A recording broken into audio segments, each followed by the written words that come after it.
Hello friends, இது ஆண்டோ. And இந்த video நம்ம பார்க்க போகிறது வந்து அனானமஸ் ஃபங்க்ஷன். அண்ட் இது நார்மல் ஃபங்க்ஷனுக்கும் அனானமஸ் ஃபங்க்ஷனுக்கும் டிஃப்ரென்ஸ் என்னென்னா, நார்மல் ஃபங்க்ஷனுக்கு நம்ம நேம் கொடுத்துருப்போம், அனானமஸ் ஃபங்க்ஷனுக்கு நம்ம நேம் கொடுத்துருக்க மாட்டோம். அதே மாதிரி இந்த ஃபங்க்ஷனை, இந்த அனானமஸ் ஃபங்க்ஷனை நம்ம ஒரு வேரியபிளுக்கு அசைன் பண்ணுவோம்.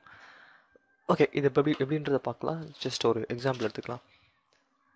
அண்ட் நான் ஒரு வேரியபிள் க்ரியேட் பண்ணிக்கிறேன், மை வேரியபிள். அண்ட் இங்கே அதுக்கு என்ன வேணால் பேர் கொடுத்துக்கலாம். ஈக்குவல்ஸ், நான் ஃபங்க்ஷன் அப்படின்னு எழுதிக்கிறேன். நம்ம நார்மல் ஃபங்க்ஷனில் இங்கே வந்து இதுக்கு வந்து ஒரு நேம் கொடுப்போம், ஏதாவது ஒரு நேம், இந்த ஃபங்க்ஷனுக்கு ஒரு நேம். பட் இந்த அனானமஸ் ஃபங்க்ஷனில் நம்ம அது கொடுக்க தேவையில்லை. ஜஸ்ட் நான் ஓப்பன் பண்ணிவிட்டு டேரெக்டாகவே நேம் கொடுக்காமலே ஓப்பன் பண்ணிவிட்டு இதுக்கு ஒரு பேராமீட்டர் இது கொடுக்குறேன். இதுக்கு வந்து ஜஸ்ட் நான் ஒரு எக்ஸ் அப்படின்னு நான் கொடுத்துக்கிறேன். அண்ட் இதை நான் க்ளோஸ் பண்ணிடுறேன்.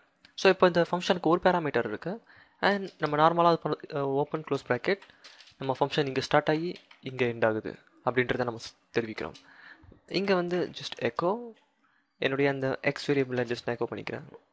Okay, simple. ஸோ இது வந்து அனானமஸ் ஃபங்க்ஷன். ஏன்னா இதுக்கு நம்ம நேம் கொடுக்கல. இந்த ஃபங்க்ஷனுக்கு நேமே கிடையாது. அதே மாதிரி ஒரு வேரியபிளுக்கு இது நம்ம அசைன் பண்ணியிருக்கோம் இந்த ஃபங்க்ஷனில். ஓகே, இப்போ நான் என்னோடய ஃபைலை சேவ் பண்ணிவிட்டு நான் ரன் பண்ணுறேன். இப்போதைக்கு நம்மளுக்கு எந்த ஒரு ரியாக்ஷனும் நடக்காது, ஏன்னா நம்ம இந்த ஃபங்க்ஷனை இன்னும் கால் பண்ணல. நம்ம நார்மல் ஃபங்க்ஷனாக இருந்தால் அந்த ஃபங்க்ஷனோட நேம் வச்சு கால் பண்ணிடுவோம். பட் இந்த ஃபங்க்ஷனை நம்ம எப்படி கால் பண்ணுறது அப்படின்னு பார்த்தா, இந்த வேரியபிளை வச்சு தான் நம்ம கால் பண்ணணும். ஜஸ்ட் அந்த வேரியபிளை நான் இப்போ டைப் பண்ணிக்கிறேன். ஜஸ்ட் மைபா.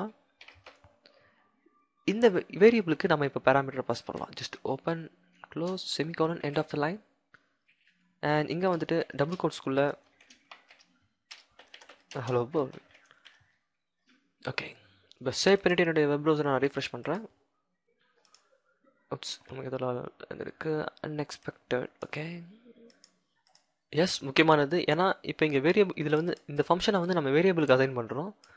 இதை வேரியபிள் அசைன் பண்ணி முடிச்சுட்டு நம்ம இந்த இடத்துல ஒரு செமிகோலன் வைக்கணும். ஸோ தட் இதுதான் end of the line. So இது எப்படி வரும்னா, இந்த மொத்த ஃபங்க்ஷனையும் நம்ம வந்து இந்த ஒரு வேரியபிளில் அசைன் பண்ணுறோம். அசைன் பண்ணி முடிச்சுட்டு இது கடைசியாக ஒரு செமிகோலன் வைக்கிறோம். ஸோ தட் இது வந்து இந்த வேரியபிள் வந்து இந்த ஃபங்க்ஷன் வந்து இதோட முடியுது அப்படின்றத நம்ம வந்து கன்ஃபார்ம் பண்ணி இந்த வேரியபிளுக்கு சொல்கிறோம். ஸோ இந்த முழு ஃபங்க்ஷனும் இந்த ஒரு வேரியபிளில் போய் அசைன் ஆகிடும். அதுக்கு நம்ம ஒரு பேராமீட்டர் இங்கே பாஸ் பண்ணுறோம், ஹலோ வேர்ல்ட் அப்படின்னு சொல்லிட்டு. And save it. அண்ட் இப்போ நம்ம ரிஃப்ரெஷ் பண்ணலாம். Okay, hello world, perfect.